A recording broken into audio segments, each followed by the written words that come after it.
Karmatar rail station. একটি train এসে দাঁড়ালো।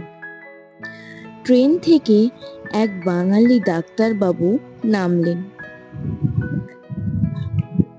হাতে একটি ব্যাগ। ব্যাগটি ছোট, কিন্তু মানুষটি যে সম্মানে বড়। ডাক্তার বলে কথা।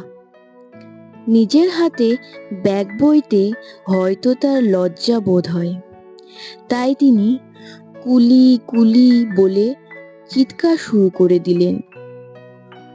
সঙ্গে সঙ্গেই এক কুলি এসে হাজির। কুলি ডাক্তারবাবুর ব্যাগ তুলে নিয়ে স্টেশনের বাইরে অপেক্ষারত পালকিতে তুলে দিল।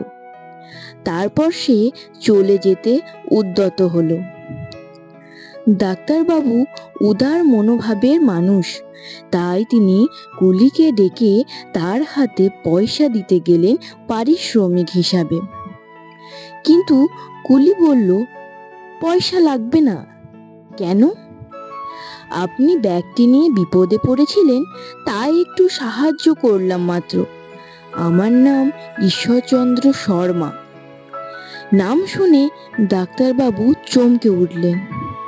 তিনি অত্যন্ত লজ্জিত হয়ে বললেন, আমাকে ক্ষমা করবেন, আমি আপনাকে চিনতে পারিনি।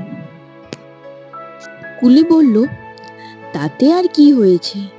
ডাক্তারবাবুর সেদিন উচিত শিক্ষা হলো। তিনি প্রতিজ্ঞা করলেন, আমি আর কখনো নিজের কাজ নিজের হাতে করতে সংকুচিত হব না।